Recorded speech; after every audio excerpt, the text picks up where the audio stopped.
Hi, I'm Whack. Hey, and I'm Pat. Thanks for joining us for another episode of the Weekly Orbit, the week ending on January 12th. This is where we're going to try to squeeze everything in 30 minutes or less rocket pool. And this week, Whack, it's been really great for crypto in general. Specifically, we had a historic press release yesterday by the SEC that said finally they approved the Bitcoin ETF after months of speculation. And then immediately we started getting into a whole new price run-up of other tokens besides BTC. So how has your week been going? This has been fun. Yeah, it's been absolutely fun. I was saying that this is the first time in a year that I've been losing sleep because of crypto. And that's a fun way to lose sleep, right? The last time I was losing sleep because of crypto was when RPL was hitting all-time highs against ETH and then against the US dollar. Like those were really exciting moments. But now it's like just this so different phase of the market now. Like that was just RPL doing its thing, really going on this like its own quest. But now it's like the whole crypto market's doing its thing. And that is really exciting because it could potentially mean very good things ahead for the next year or 18 months. It's good you lose sleep when the price is going up. I think a lot of people will lose sleep when it's going down. Yeah, but you're the opposite. Yeah, thankfully I've gotten pretty good at not losing sleep when the price goes down. Like I've been through a whole bunch of 20 or 30% drops in one day, so I'm kind of just like, yeah, whatever, that's fine now. But the pumps, they're still exciting to me. So it's nice that everyone was really happy these last few days, and it's easy to get kind of swept up in that, and it's really fun to enjoy those moments because they don't happen all too often, and it is nice to enjoy them when they do happen. Yeah, absolutely. So we'll get into it. We also have a new feature we're going to have at the end of the show called Wins, and we'll talk about that later. So let's get into it. So here it is. We talked about the BTC ETF. This was a really amazing coincidence. Here's a tweet from Hal Finney dated January 10th, 2009. And he says, I'm running Bitcoin. In 15 years, Whack, to the day we have an ETF approved. It's gone mainstream. Traditional finance is now in the game. I mean, what can you say? It's pretty amazing. I think it took a while for us to get here, but now that we are here, it's so exciting. Like this is a new era of legitimacy for cryptocurrency.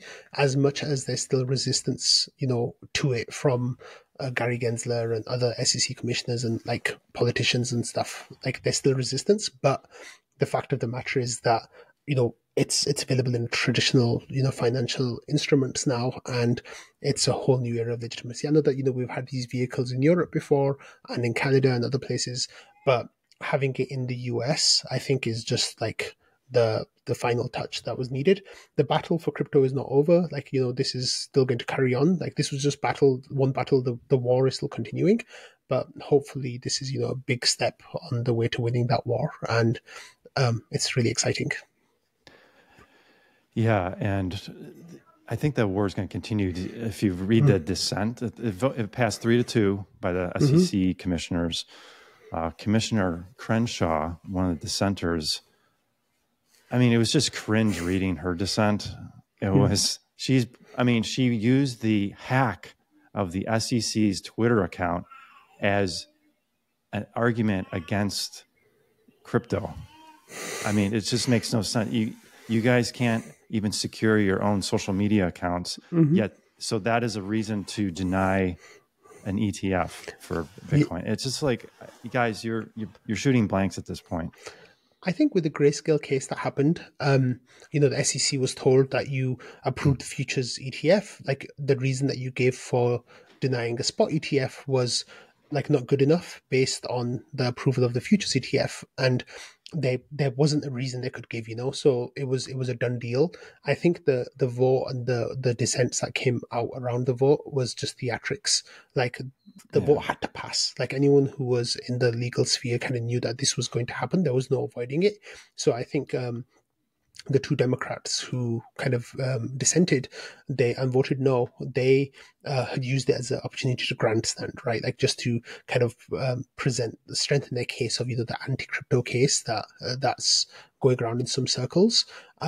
And that's what's happened. And it was always going to go through. Like this was just theatrics from them. That's the way it looks. Yeah. Yeah. Ironically, Commissioner Crenshaw, who I mentioned, I believe she was appointed by President Trump. So I mean, it's just politics aside, the crying over spilled milk thing. It's just, here's a tweet I pulled up. Jake Bruckman, the crypto space reluctantly accepted the government's approval of the Bitcoin spot ETFs today, knowing that the cash fiat involved in purchasing such shares is also used for fraud, drugs, money laundering, and corruption. Yeah, which is one of the excuses in the dissent opinion, that Bitcoin is used for fraud, drugs, money laundering, and corruption. But the number one source of fraud, drugs, money laundering, and corruption is the US dollar. So absolutely, yeah. We've just put that aside. It's just so old. It's such an old trope, Mm-hmm. Exactly. Yeah. And that's just been the case for a while now. It's easy to say that it's Bitcoin's fault, whereas the dollar is, like, I think 99% of the world's illicit activities happen through the dollar. So, yeah. Yeah. I mean, we could talk, that's a whole nother podcast, but, North Korea gets $5 billion in crypto they stole. Where do you think they're off-ramping it? Into dollars. Off-ramping it through banks. Yeah. They've got fake accounts. They're transferring the funds into dollars and other currencies. I mean, come on, let's stop the charade. Anyways, let's move on. So what did this do to price for ETH? Wow. Look at this. This is a 1-day chart. Oh, by the way, it was funny. I was looking at this whack. Binance has the 1 second chart. It's nice to look at sometimes. Yeah. But I've got the 1 day, and this is like a little God candle we got over here on the, we're up and to the right. Right now we're at 2680 for ETH. And if we move to RPL, we're at 3789. I mean, RPL is just on a tear overnight. It gained, I did the math, about 18% against ETH. It went up. It's like 20 some percent, in just absolute terms, but against ETH, it was up. We went from, at the start of this, I think we bottomed out at, the ratio was 0.01217. Yeah. And we're up to 0.01489, I think. Just before recording. 92. I saw 0.01492. So that's the kind of where we peaked so far this morning. RPL, went way further than ETH did, but it's kind of like come back down a little bit. So it peaked at around $39, I think, and 44 cents on Binance and the ratio, but it's gone down a little bit, but it's still holding a whole lot of its price. Yeah. So 39.44. Switch to the 1 hour. So here's the 1 hour candle. So that's a little profit taking. You can see the moment where the Bitcoin ETF was approved on both the ETH and RPL charts. It's basically where that upward trend starts, right that moment. So what happened was, the BTC approval happened, and instead of BTC pumping, it got a little pump right away. But the thing that really pumped was ETH and then the ETH tokens. So ETH ecosystem tokens.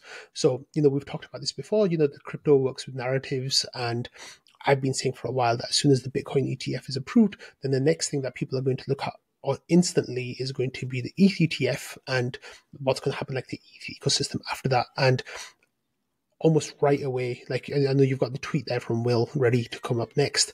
Like that's exactly how it played out. And it's so funny, like we were just talking before we started recording, is with crypto, sometimes you can be so sure that something's going to happen, and when it does happen, it still kind of surprises you, and you're like, really? Was it just like that? Like, is that how it worked? I thought you had another one of Will's tweets where Will was talking about the narrative shift, but he's right. Like, this is like a new thing now to obsess over, right? Like with Ethereum, like you've got the Denkun update coming in March. You've got these these ETFs for spot ETH ETF going to be approved in May, most likely. Yeah, if you just scroll down with Will's post here, like he had a tweet on Tuesday where he was talking about the narrative shift. I covered it in what's his name yesterday. Let me see if it stands out to me. But that's all right. Like it was just I think you might have gone past it already, but that's okay. It was basically that the narrative. This is what we were waiting for. The narrative is now shifted. There it is. This one. Oh, sorry. Go down. You went. Yeah, keep going down a little bit more. I'd like another 2 tweets down. The one more. That is like the one below this. That one, yeah. So he says, in the same way the Cointelegraph ETF approval headline forced the market to show its hand in being under-allocated to BTC, this fake SEC approval headline forced the market to show its hand on where the ETH BTC probably heads on actual approval. So this was actually like, the play that a lot of people were expecting, but no one really believed, if that makes sense. And when it actually happened, they were like, oh, wait, what? Like, this happened? And they're like, yeah, of course. Like, we've been saying this for weeks now, months now, that this was going to happen, right? Like ETH has had a bad 2023 compared to a lot of other tokens. And now it's ETH's turn to catch up. And now the narrative wind has come behind ETH. And as it comes with ETH, then it comes with Rocket Pool, with Lido, with Arbitrum, with Optimism, like a whole bunch of ETH ecosystem tokens have had huge gains in the last couple of days, and that's amazing. Like Arbitrum and Optimism hit all-time highs, significant all-time highs. RPL has rallied really strongly. The Lido tokens rallied really strongly as well, and a whole bunch of others as well. So this is really great. Do you want to talk about this tweet? Yeah, wait till airdrop season too. That is that's a whole other podcast. But Will has this tweet I posted. New deadline to obsessed over just dropped. May 23rd is the final deadline for decision on VanEck spot ETH ETF. So we had January 10th as the due date for months. We were looking forward to approval. Well, we got a new one, May 23rd. So they got to make a decision on this application by then. It seems that majority of those who watch this stuff closely think that this has a good chance for approval, kind of like copy paste with the BTC application. Exactly. Yeah. They did a lot of consultation, over the last couple of months between the regulators and the applicants, just getting the minutia and then all the details finalized. Yep. ETH spot and BT spot, very, very similar. So, looks pretty positive. So we probably, this is the narrative right now, isn't it? You know something really funny is though that people have kind of like talked themselves out of this. They were in disbelief, right? Like when BlackRock put in the application for the BTC ETF, the spot ETF, people were just like, no, this isn't going to happen. Like, even though they've got a record of 575 wins and 1 defeat against the SEC in the applications, it's not going to happen. Even literally until Tuesday morning, people were like, this is not going to happen. I saw the fake approval go out and people responded to that by saying, oh, the SEC is going to reject the real approval now because of this fake approval. And I'm like, are you guys listening to yourself? Like, that's not how this works. Like, what are you talking about? Like, that's just crazy. And I've already started seeing people talking themselves out of an ETH ETF being approved. Like, so Eric Balkunis and James Stafford, I don't know how to pronounce his name, I'm sorry. They've been saying that, the ETH approval is at like 70%. So they were saying this into December, right? Like they're saying that the Bitcoin was 90%, ETH was at 70% approval.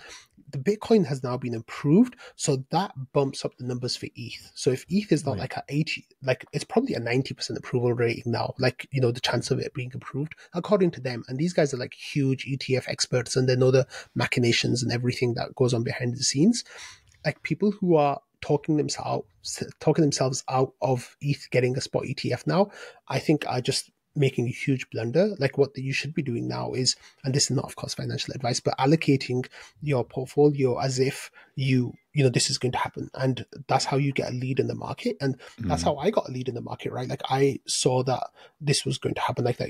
I felt like ETH was going to get a pump and I'm allocated in ETH and I knew that was going to happen. So I didn't swap my ETH for Sol or BTC. In the short term, it might have been a good trade to do that. But like, I'm not working in short terms, right? I'm not trying to trade my stack away. I'm here to like have a thesis on my investment and allocate accordingly, and then wait for this thesis to play out. And with Ethereum, like this is the thesis, right? Like that we've got a whole bunch of Ethereum catalysts coming in the next 5 months. After that, we've got a whole bunch of rocket pool catalysts coming in, like, the 5, 6, 7, 8, 9 months after that. That's how I'm allocated, and that's why I think 2024 is going to be a really big year, because now my team's doing well. So it's always fun when it's your team that's doing well. Oh yeah.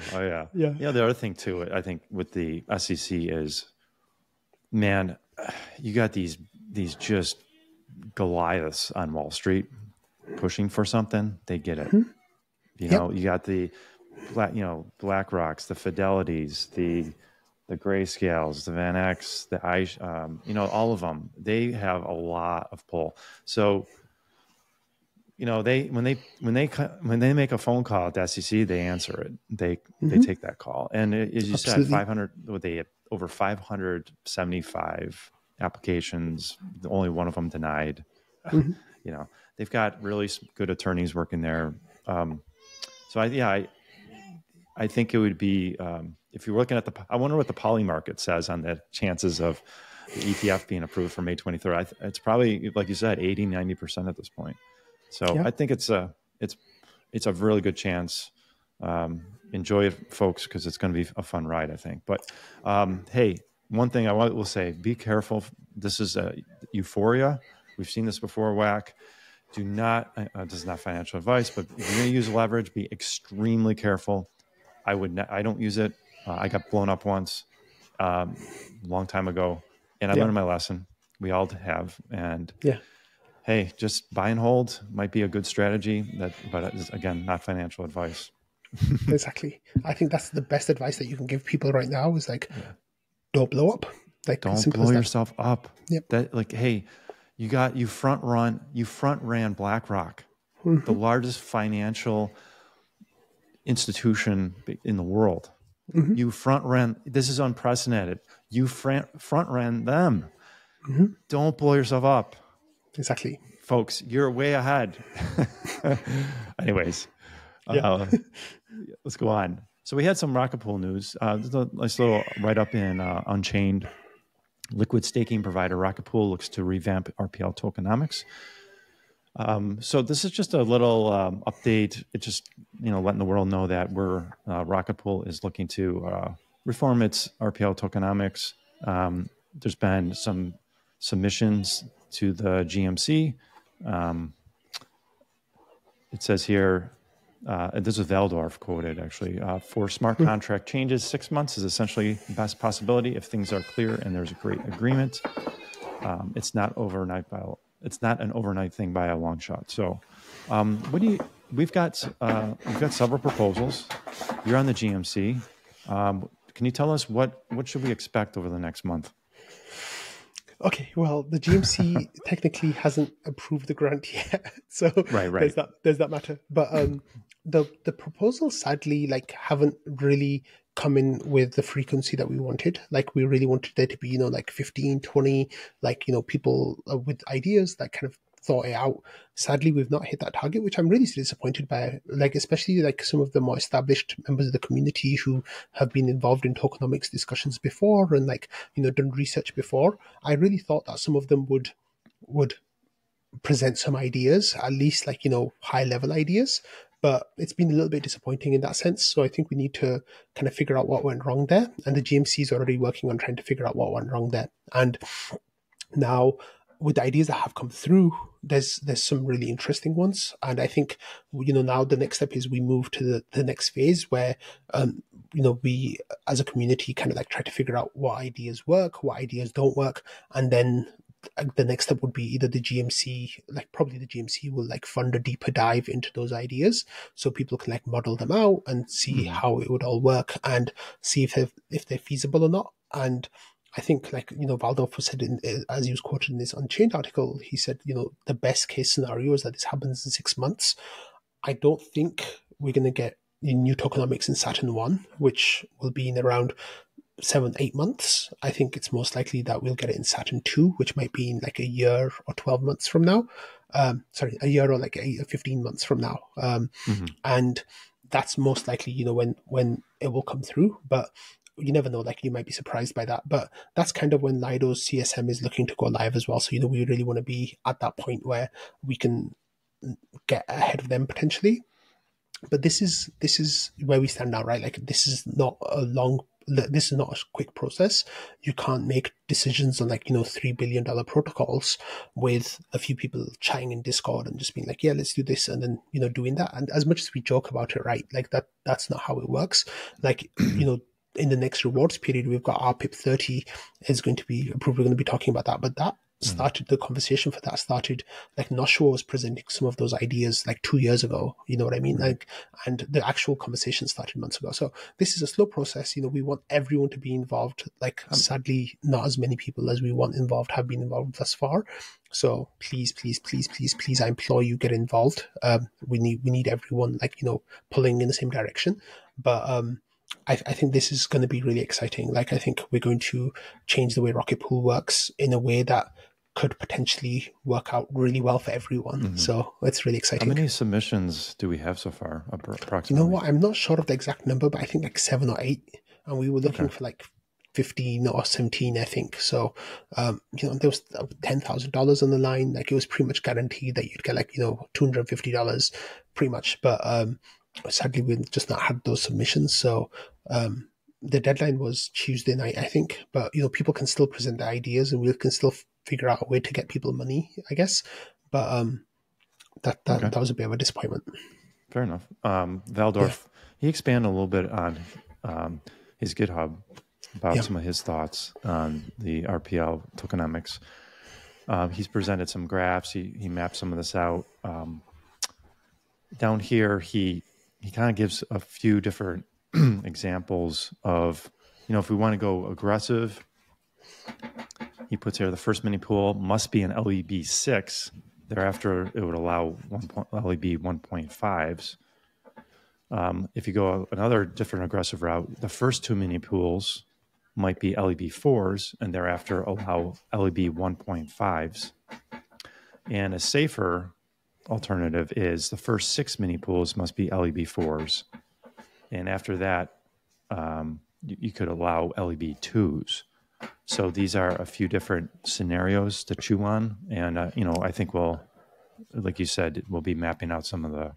I think have a look at the graphs below, because some of this is incredible when you think about it. So this chart shows rewards against Solo Staker, and here we're mapping out ways of getting rewards up to 3 times or 3.5 times higher than solo staking, which is absolutely amazing when you think about it, because Lido is aiming to be around 1.6 or 1.7 times solo staking rewards, and that was kind of like the benchmark, and we're currently around 1.4 or 1.5 depending on how you add RPL into that or not. So we need to get more competitive, right? Like we won't be as competitive as Lido CSM, but with some of these models, I know this is very, very early and it doesn't mean that it's going to play out like this, but there's scope here to like juice and massage the numbers in a way that can really lead to good stuff for Rocket Pool. Like it could potentially be incredible. So this is what I'm kind of looking at. And even that, a little bit safer is you're starting at 2 times solo staking and then going all the way up to like, 2.75 times. With the more aggressive ones, you're starting a little bit lower or at 2 and going up to like 3 times or 3.5 times basically, which could potentially bring a whole lot of node operators to Rocket Pool. Like it just makes sense. Like, 40% increased rewards might not be attractive enough to attract a solo staker, but if you're getting 3 times the rewards, potentially going from like 3.5% staking with like just pure staking up to 10% of ETH rewards, that is astonishing. Like I was thinking of coming back in the next cycle as an RETH holder, but looking at numbers like this, it's like I'm going to be a node operator again. Right. And this is assuming 14% commission as we have now. It only accounts for the ETH bond, so it doesn't account for the RPL collateral you have to put up. But this chart, all 3 look way, and I mean, if you're a solo staker, you're kind of getting left behind in some ways, aren't you? Yeah. And that's the thing, like solo staking is going to be squeezed, I think, from every side. Yeah. And sadly, like, we want Ethereum to be built on the back of solo stakers. And, Superfizz's line is solo staking is the gold standard of Ethereum staking. But it's just not going to be viable. Like, when you get MEV games involved, when you get like juice rewards like this, it's basically staking with leverage in a sense, but safer, I guess. I don't know, like, there's smart contract risk and stuff that's involved, but it's really hard to turn down these kind of rewards, I think. I know. Yeah. Well, we will see much more of this coming this year with the Absolutely redone. Real quick, there was a little hiccup with Besu, the execution client this week, and this was a really great test for the rescue node that the Rocket Pool runs. The scientists run this, correct? The Rocket Pool scientists group? Patches, Popash, Sleety, Hani Abu, and I think one or two more people as well, but I always forget. But like, it's a couple of rocket scientists and a couple of community members kind of got together, and it's mostly Patches and Popash, I think, do the technical stuff. Sleety was involved in like website stuff, and Hani Abu, I think, was involved with website stuff as well.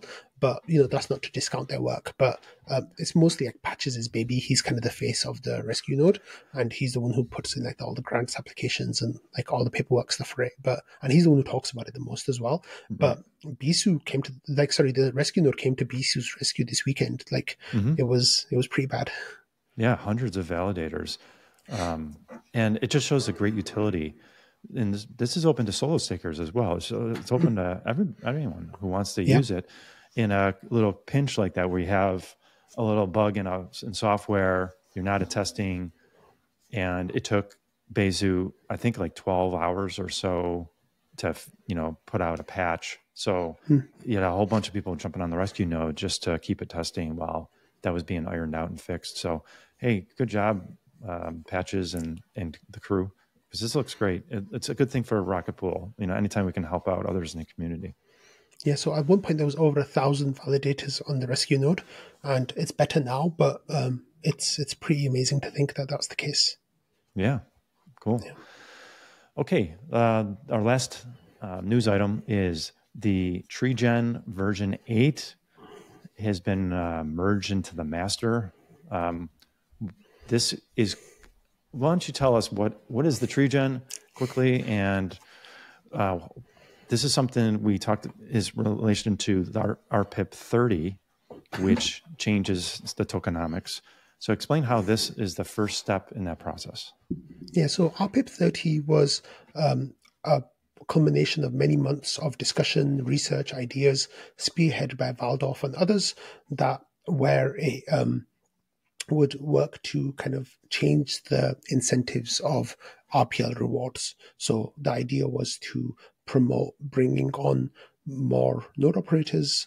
It was to have more people using LEB8s instead of 16 ETH validators. And it was to kind of promote the creation of more mini pools from those people as well. So the vote went through in November, I think, or October, and it was quite strongly agreed with. Like I think 90% with 8 or 9% abstaining, only like 2% voting against. And what it did was it would reward people who had lower levels of collateral higher on the curve instead of like a linear line. So it wasn't the case that, the more RPL you had staked, the more rewards you would get. It was that if you had RPLs within the certain thresholds, you'd get more. And as your collateral percentage got higher, you'd get less as a percentage of your collateral than if you had fewer RPL staked. Now, that had some issues because it needed to... Okay, now that's explaining the RPIP 30. Now, the Treegen is something that the ODAO runs every month, and it's the way that the rewards are calculated for the previous 28 days. So this is what happens on rewards night. The Treegen is used to work out which validator did what, which node operator did what, how much collateral they had, and then that works out what their share will be. Now, we had some issues getting this tree generation algorithm or system set up, but Patches was so happy here because this screenshot was an email saying that your tree generation software has now been merged into the smart node stack, and this will be used in the next rewards period. So we should remember, of course, that this is a 6-month process. So this now starts month number 1 of 6, and this will be phased in over the next 6 rewards periods.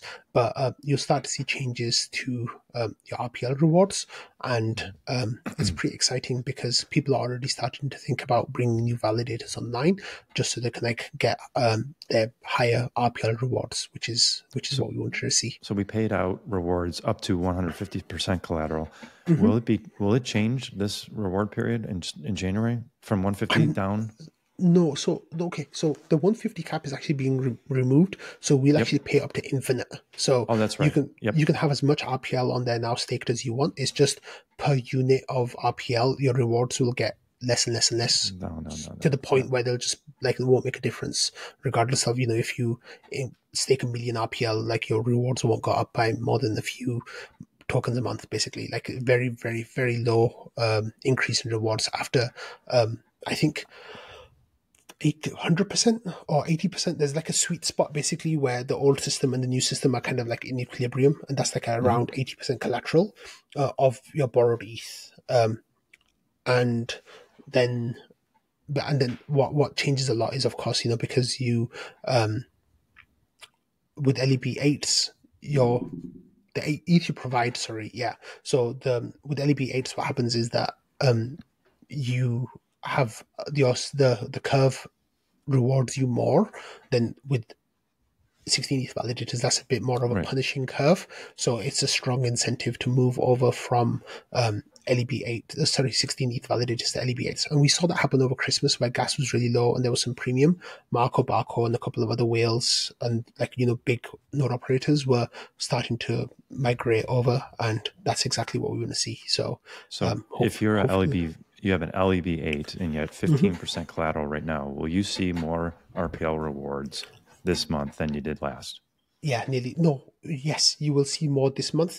I'm not sure exactly how much more. In the final form, it would be nearly double the amount, but we're not at that point, so I'm not sure exactly what the amount will be. But it's going to go up incrementally over time. Yeah, incrementally, exactly. So anyone who's near that 10% threshold or 15, you should see a little bit more this month.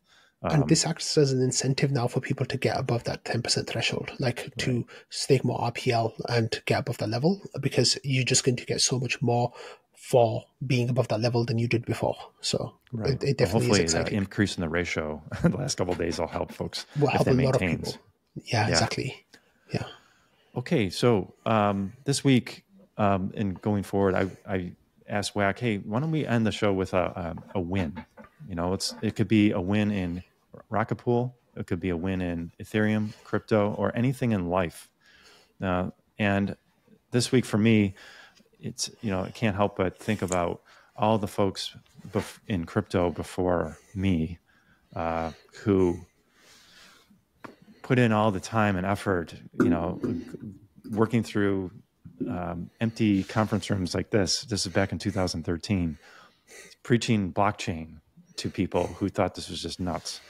And I used to be one of those people. I'm an economics guy. My background's in economics, and I never really looked into it. I thought this Bitcoin thing, it just sounds stupid, printing money out of nowhere. What's it backed by? And I just totally dismissed it, like most people. And they're out there in these conference rooms, shouting it from bullhorns. And it took a lot of time. So I posted this post here by Yano. We're standing on the shoulders of giants today, and he lists lots of names there: Eric Voorhees, Jesse Powell, Brian Armstrong. There's a picture here of Brian Armstrong at the Coinbase booth. Look at that little booth back in 2013. So I just want to say, I think this is a win for all of us in crypto, especially these people who they've been preaching the good preaching for over a decade in some cases. So that's a big win. That's my win. What's your win today?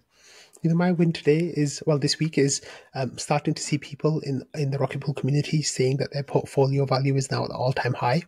And I think that it's so nice to see that people have endured big drop downs and they're starting to get the rewards for that. And that's made me so happy. Like, I think there were 2 or 3 people yesterday saying that their portfolio is now at the all-time high. My portfolio is around 13, maybe I think 15% now from all-time high as a personal goal. And that is just such a great feeling to know that, there was really rough periods in these last couple of years for a whole lot of people in our community. And now we're starting to see that some people are reaping the fruit of that hardship. And hopefully, in the coming weeks and months, we're going to start seeing a whole lot of other people who are making similar statements. And I think that's just going to be so great for the positive energy around the whole community. It's going to be really wonderful. Yeah, absolutely. That's a good win too. Yeah. All right, folks. Well, thanks for listening. None of this is financial advice. Just before we end the episode, Pat, I'm going to tease you a little bit because 2 weeks ago, you predicted that for RPL in 2024, we're going to hit all-time high against the US dollar. And I think we're going to be there in 2 weeks' time. So that's all I'm saying to you. Yeah, because I think the prior US was it $65. $65, yeah. So I went out real far out on the risk limb and said I think we're going to have all-time high in 24. So we'll see. I think I might be right. Maybe, but we'll see. Anyway, yeah. Thanks. But anyways, yeah, not financial advice, folks. Have a great week. Thanks for joining us. We'll see you next week, and stay tuned for all of Rocket Fuel. You've been putting out a show every day, I see, this week, and keeping us up to date. And we look forward to seeing you every day with WAC or once a week with us together. So take care. Thank you so much. Yeah, bye everyone. Bye-bye.